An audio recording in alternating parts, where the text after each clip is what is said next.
Welcome to an all-new episode of Get Lit with Lianna, the podcast. Join me as I sit down with a new guest author in each episode to discuss their books, careers, and everything in between.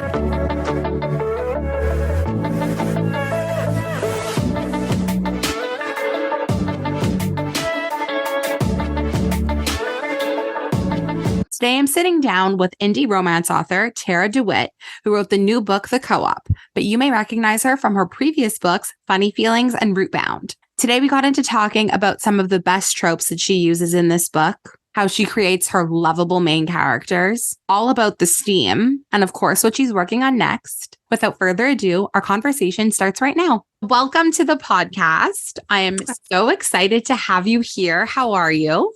I'm great. Thanks for having me. Oh, my pleasure. My pleasure. So I actually just finished reading your newest release, The Co-op. And by the time this goes live, the book will be out. So before we start, how are you feeling now in the days leading up to its release? How are we managing? Good. I feel the most confident with this one, even though the timeline got a little wonky and I still haven't got my copies and everything. That's a little stressful, but I think that kind of comes with indie publishing. Yeah. I feel the best though That's so great. Out of the ones I've released so far. I feel confident with it. I feel good about it. Amazing. Okay. I'm so happy you're going into this excited and not stressing about it. So I guess you kind of just mentioned it briefly, but I'd love to get into a little bit about your history and how you started writing. I know you just said that this is an indie release. So I would love to hear more about how you started writing and maybe how you decided to go this route in terms of publishing. Well, I started in 2020. I have always, before that, I primarily was like a romantasy reader. I really didn't read a ton of contemporary until 2020. And then I just couldn't read about fake worlds with magic anymore. And during that time when they were, facing world-ending foe, because that's how I felt like my reality was at the time. Yeah. And so I just got into where I read every single romcom available. I wanted books that made me laugh and made me feel something. I think the very first one that I read was The Unhoneymooners, and I cracked up during it. Yeah. And I was a little mad at the fade to black. So then I was on the specific search. Got you. A steamy read. And so then I just got to a point where I kind of felt like I had read everything. Okay. And which, is never really the case, but I wasn't sleeping much. And I had this very specific dream that my husband left me for somebody. And I just got up and I started writing. Crazy. I was really just a kind of a mishmash of things, knew nothing about publishing, knew nothing about any of it. When I learned about the process for querying and traditional publishing and everything, I kind of just knew myself enough that I knew if I would face one rejection, I'd be like, never mind, I suck at this. I'll never do it again.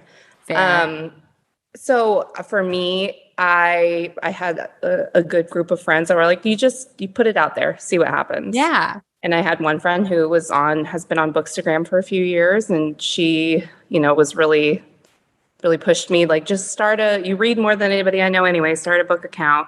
And then when you put yours out, just put that up too. And I kind of just snuck it up there hey, I also did this thing this year. And a few nice people were like, I'll read it. And that's kind of where it went from there. That's so wild. So prior to 2020, you were not really writing. You were just an avid reader. So was there any part of the writing experience? Did it come naturally to you? Did you have to learn? That is such an interesting start.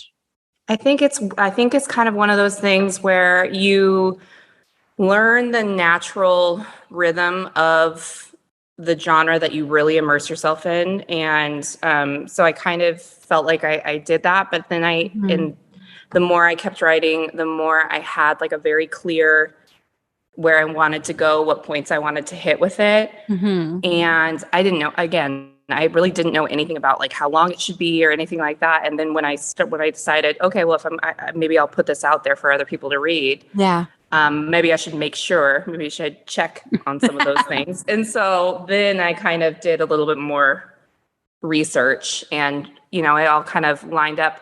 The one thing I didn't do that I regret is for my first book, I didn't pay an editor because it just seemed I was out of my budget at the time. I didn't know anything about it.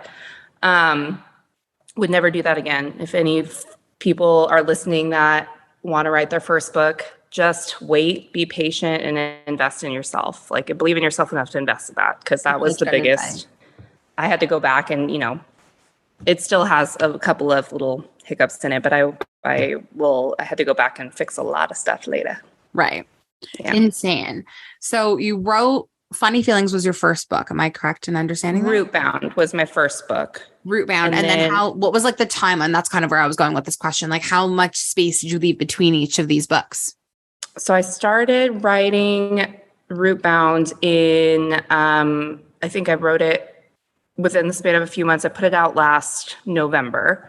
So at end of October, I think it was right around this exact same time last year. Crazy. So, and I had written like the first chunk of it, and then I finished the whole thing within like a few months and didn't do anything with it. And I had been drinking, and that's when I let my friends like look at it and read it and was like, sent it to them. And that's when they convinced me to. So anyway, I put that out this time last year. And then I put Funny Feelings out recently, right? Yeah, it was in end of April. Yeah. Or May 1st, maybe. I think it was one of those. And so, 3 books in a year. Wild. I'm so curious about what you're working on next, but we'll get there. Before we talk about the co-op, because I loved this book so much, I have to just like ask you off the bat, the French undertones of this book and the mention of Quebec. Like, I don't know if you know this, but I'm from Montreal. I'm currently in Montreal right now. Yes. So I'm just dying to know what your connection is and like, how come you included that in the story?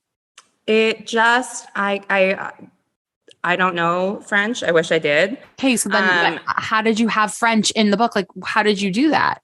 I asked people that speak French. I asked that, and people that knew like what words to write in what order, and not, that's not, I wanted to ask people directly. Like, because sometimes even when I was still practicing a lot with Spanish and everything, and I would read certain things, I'd be like, I don't think that's how it would be said. Right. Or when you ask your Spanish speaking friends, they're like, nobody would say it like that. So I tried to just ask people. Amazing. And, So what was the intrigue though with Quebec and French and that background? Well, I originally knew that in part of Lorraine's backstory, I wanted her to be, from a family that was from somewhere else. And again, this is always so random and revealing, but I heard a dad yelling at his kid in French one day, and it was terrifying sounding. Yes. And so I just kind of had that little inkling in the back of my mind, like that somebody could sound really scary in French if they I'm dying. wanted to. So. Amazing. I thought you were going to tell me that like your grandparents are from Quebec and like this is part of as a Quebec born and bred human, like I bought it. So congratulations. It passed the Quebec, like the native Quebec test. My grandma is from Vancouver. Okay. Yeah. She's from she's from Winnipeg. Okay. But they lived in Vancouver, but then they moved here when she was 8. Okay. So you still have some of that Canadian blood in you, but that's amazing. Yeah. Okay. So now I'd love to get into the co-op. Before we start, I'm wondering if you're able to provide a little synopsis, sneak peek, elevator pitch of the book. I don't have my copy. I can read the synopsis from the back. Sure. I can just cuff it off the cuff. Lorraine spent most of her life going and spending summers with her grandmother. Her grandmother lived in Santa Cruz, California, and had a beach house. It just became her happy place, spending those summers there. And when she was 18, the very last summer before she was going to go off to college, her grandmother's partner's family had moved there, and her grandmother's partner's grandson. And that's when she meets Deacon. They don't get along at first. They have kind of a, chaotic first meeting, and it just becomes one of those things where it's like when somebody else has moved in on kind of your special place in your territory, it's just like when you have your best friend makes a new friend kind of a thing. For sure. So they had some tension between them, but a lot of attraction between them. They had kind of a no strings fling that ended up happening, and it didn't end well because, spoiler, Lauren catches feelings. She goes off to school. They haven't spoken in 8 years. When their grandmothers pass away, they've left them the house. So when Lauren shows up, it's in a pretty rough state, but she is looking to, kind of jumpstart her life. And part of that is this opportunity to renovate the house, sell it for the money. Mm-hmm. In order to get the money to afford to renovate it, she needs to access her trust fund. To access her trust fund, she has to get married. Yeah. Lo and behold, Deacon steps in. So then, chaos ensues. It's such a crazy fun premise. And my favorite part about this book were all of the tropes that you used. And you used so many and used them all so well. I didn't even realize it till after that. Some of the things, like I didn't realize there was actually like a one bed moment in there. Yes, a one bed moment. But like there's like the forced proximity. It's like it's like enemies to friends to lovers. It's second chance. It's marriage of convenience. It's like small town. Like it has so many tropes in there. What was your like favorite part to write in this story in particular? Definitely the marriage forced proximity aspect and like what it means to what it's like to share a space with somebody. Mm-hmm. I met my husband when I was 17, and when we first moved in together, that was just a whole new world. Yeah. And especially when you're tackling a construction project, those are notoriously, they wreak havoc on a great relationship, let alone I can't imagine trying to accomplish one with somebody that you have issues with. Yes. So I just really wanted to write what that was like to fall in love in reverse under those types of conditions. Yes. And there's little nods to marriage in there, like what it just, again, like you eating my stuff that I have, you exactly. like touching my stuff in my space. Yes. Yeah. Leaving hair in the shower, all that kind of stuff. A classic. But what I love about this book is that this couple, they're confronted with so many obstacles, and the way that they tackle them and the way that they like have their inner monologue, it's so authentic and so real. How did you channel that? Like, was it part of your life experience that you added to this book? Like, how did you make it feel so relatable and so real? Definitely. It's, there's always, it's impossible to not put a piece of yourself and a piece of like mm-hmm. what you've gone through. So definitely, especially for this book, it was a lot of my personal background mm-hmm. and inserted into it that kind of like built her, especially Loren's character, but in what it was like to try to learn like conflict resolution skills, especially like I kind of crack up when people are like, oh, they get mad at fiction because they say, just have a conversation. Yeah. Conversations are hard to have. And I've been married for, 15 years now or no, not that many years. We've been together for that many years, but together, we've been married for like 11, but, yeah, I would definitely say the parts that were most from me and kind of came from an authentic place were mm-hmm. just what it's like to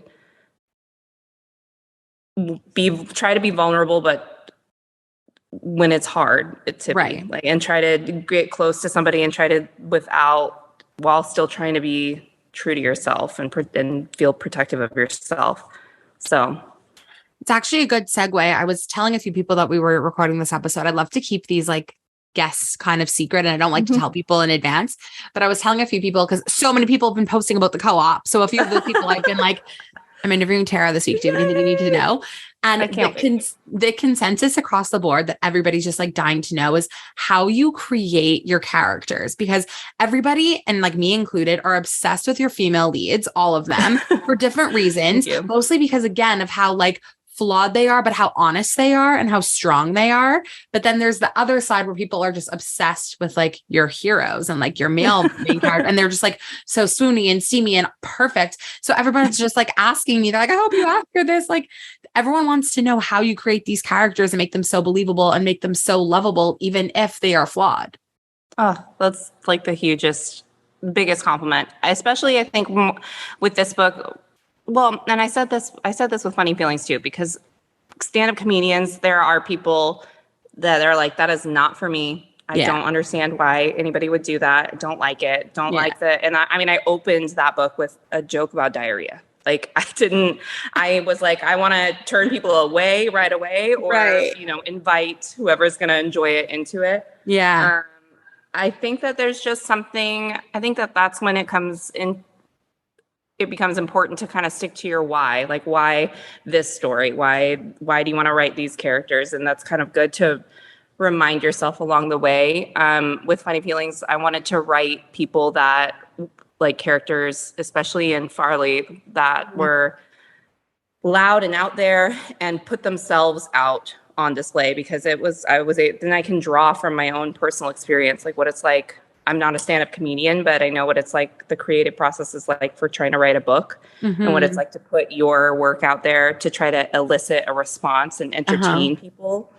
And what it's like when you get hyper-focused on one person not enjoying it, or, one negative review or one, I know what it's like to feel all that big rush. So usually then when it came into play for this one, my why was always like, why is it important to show characters that it doesn't come easy to, that they have to learn to become friends, and they have to show your ugly bits to somebody too, and still fall in love. Like, sometimes they're petty and some childish and they do stupid stuff, but that comes out in a relationship. I am petty all the time to my husband, who I love so much, but when he gets on my nerves, sometimes I accidentally put the toilet paper roll on backwards, or I accidentally leave my hair in the shower. Like it just becomes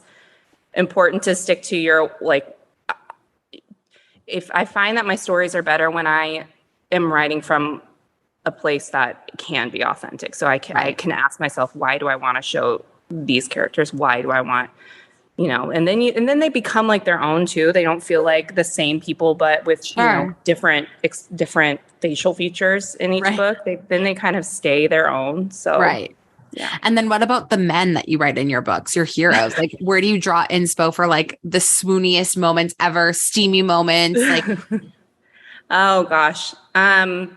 Especially with, I mean, with all of them, but with Deacon, I mean, like, I hate to give him too much credit, but a lot of times it was kind of like, but that's kind of what it was like with my husband at first. Like when you know somebody when they're young, and then I wanted to write somebody that was flirty and charming up front, but behind the scenes is definitely a lot deeper and a lot more than what he presents, because we all have the front that we put on.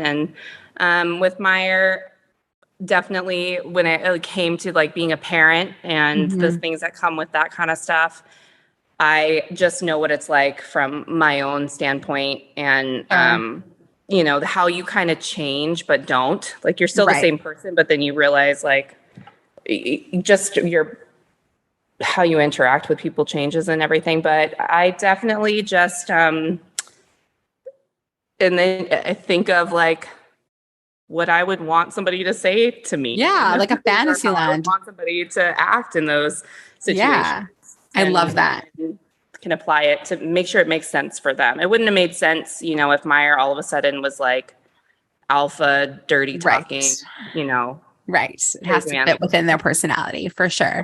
Love that in a book, but it Wasn't wouldn't have for made that sense one. in his case. Right. Yeah. Right. So now I guess talking more about these relationships, what I loved about this book was the banter. A1, A1. I was reading it and I was texting my sister. She was asking me what I was reading and I told her I was reading the co-op and she was like, oh, it's on my list. And I was like, you're going to love it because the banter is so good. Was that fun for you to write? Like, how do you test it out? Do you like read it out loud and see like the cadence of it? Like, I would love to know how you maybe like try to outline it or write it or. Oh yeah. I think that I catch so much stuff when I read out loud. Okay. So I do make myself read things out loud to like make sure they make sense. And that's when you hear it, like when you're mentally reading something, you're reading it how you wrote it in your head. And so you're going to hear it the way your brain wants to hear it. But if you're saying it out loud, that's when for me, that's when I'm going to catch things. I just, a lot of times, again, think of like some of the shit talking, or I'm sorry if I can't cuss, but that kind of stuff, the back and forth, like when you're in a relationship and you can lightly bully each other a little bit. So I try to keep it, light like that, but definitely the reading out loud is imperative for me. And then also, I guess, kind of on the same level, but different, like writing steamy scenes. How do you, I mean, you said before you didn't have an editor. So when you were like, how did you edit yourself? And now I guess if you are using an editor, like what's that process like?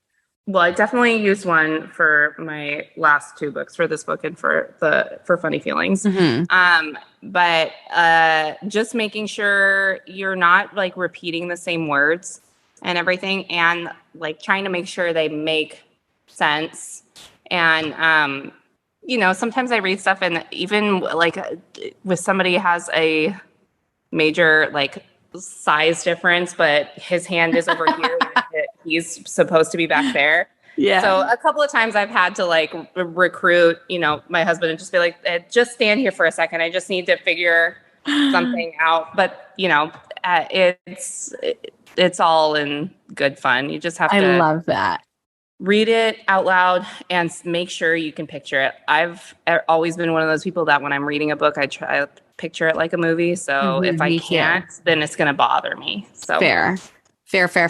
Did you ask any of your friends or like anybody close to you to read some of those steamy scenes and like ask their opinion, or even now? Absolutely books not. I pretend that they don't read them. Okay. I can't imagine what that's like. I cannot imagine. No, I mean, I've had a few friends that will like, there was one specific line in Funny Feelings where Meyer was chewing, like after they made out and she went out on stage and he was chewing her gum. And I had a lot of friends that like sent me a screenshot of that, like, why is this so hot? And I like that kind of stuff, but don't send me the extra steamy bits and be like, I don't know. Don't try to have like a big conversation about it because I'm die. I'm dying. It must be so awkward though, like to write that and then have people reading it and being like, what if they're judging me? Like, I don't know. To me, like it's just to me it takes like the most balls ever to write something like that. But then I think of it from my standpoint, like for the stuff, if I met any of those authors in person, I'm not ever gonna think like, oh, no. The first thought when I meet Tessa, if I ever get to meet Tessa Bailey, is not going to be like, oh, do you put your finger in your husband's butt? Because that was It Happened One Summer. I'm not going to, that's not going to even cross my mind. 100%. I'm dead. That's the best analogy ever. Exactly. It's just not even going to. 100%. Yeah. So I just hope. I hope that's not. I hope for you too. Okay. But the epilogue of this book was one of the sweetest epilogues I've ever read. Like, was that so fun to write for you? Was that so sweet? Like, did you write it once you finished the book where you're like, okay, now I'm going to focus the last bit on this? Or was it written out of order? Like, I'd love to know about the epilogue. The epilogue was written at the end. Like, I think Okay. actually the first few arcs that I sent out to just, like, I wasn't sending out formal arcs, but I Mhm. just sent them to a couple of people close that I know that I wanted them to take a look at the book in, like, book form. Yeah. I didn't even have the epilogue attached yet because I was still tweaking it. But I just really, for them specifically, I wanted the big happily ever after. Like, Yeah. I want something different in most of my epilogues if it's going to Okay. be there. Otherwise, I feel like a lot of times it could be part of the story. But especially when it came to them and showing, like, spoiler alert, they kind of get everything that they could hope for. Hmm. But life's not always going to be easy, but it's still going to be like, just like the whole analogy with the house, like you're living in it when it's in shambles and you're having to fix it as you go, and you still find ways to enjoy it. Like, Yeah. that's life. There's shitty stuff that's happening in your life, and the next week you're having a magical week. Yeah. So I kind of just wanted to show, like, that, just really the giant happily ever after. Like, they're not doing something fancy. They're not Yeah. off on in another country on some magical thing, but they're still They're have, like, this happy. really dreamy life. Yeah. I love that you named their daughter Dot and the reasoning behind the name. It's genius. Oh, thank you. There were so many parts of this book that made me laugh. Like the beginning, the first 3 pages of this book, I was cackling laughing when she's talking about all of her embarrassing moments. Like there were just so many funny moments. Do you like test material out on anybody? Like, do you ask your husband, like, do you read it to him and be like, hey, is this funny? Or like, what do you think about this name? Like, I'm just so curious about that because I feel like it's hard to just write it and then be like, oh, I hope it resonates, you know? Yeah. Well, usually if there's something embarrassing in it, I can speak from, that's usually spoken from experience. The Okay. audiobook thing has happened to me. Yeah, that has happened to me. And it's Iconic. happened to me in more than one scenario. I had Sinner playing on my phone, and then my Mm. husband went to borrow my car, turned on my car. I was inside. My phone automatically connects Yeah. to my Bluetooth Yeah. speaker. Uh-huh. My kids were in the car. Oh, that's so lovely. Oh, it was, I I love could that for die you. still. But and that's happened to me in college, Oh my in the gosh. library. I mean, usually when it comes to stuff like that, like, and I know it's funny. Yeah. I really liked the idea of I wanted to open a book where it's somewhere, like the prologue scene is somewhere in the future and you have to work your way up to there. And I Yes. really like that's usually how a lot of thrillers open, is Yes. somewhere, and then you're trying to solve the mystery along the way. Yeah. And I kind of wanted to try that in a romance aspect, like that big opening, like she's ready to kill him type Yeah. How did we scene, get and here? how did you get there? So Yeah. So, what are you working on now? I mean, you pumped out 3 books in a year, which is insane. Are you taking a break? Are you working on something else? Like, what's happening? I'm definitely forcing myself to take a break. Okay. I do have like 2 ideas and one of them would be like an interconnected one with the co-op, as like a Amazing. spin-off. I have 2 ideas when it comes to that, and I do think that one of those will be what I do next. Very But fun. I'm really, it's actually a lot harder than I thought it was going to be. I thought at the end of this book I'd be like, not touching my computer for, Yeah. a month, 2 months, but it is a lot harder than I thought it was going to be, just because but I'm indulging myself with like writing little notes on the notes app on my phone every once in a while. So That's so we'll fun. see. I have no dates or anything yet. Just going to kind of let that one see Do you have what any happens. interest in like trying to go the traditional publishing route now that you have done like 3 books in this format, or you're happy with what's going on? You're doing so well. You're so like everybody's talking about. Thank I you. mean, when Funny Feelings came out, everybody was posting about it. I saw it everywhere. And now with the That co-op, was yeah, I see it again. Like you really have such great traction online. Like, do you even feel the need to try the more traditional route? I really, at first, I think I would have loved that validation, but I right now love the flexibility I feel I have. Mm. Sometimes, like I don't have a, marketing firm or even a PA or anything. Right. And sometimes I think, if things keep going really well and getting bigger, I will need to try to look for something like that, because the organization process behind Yeah. things and is a little rough.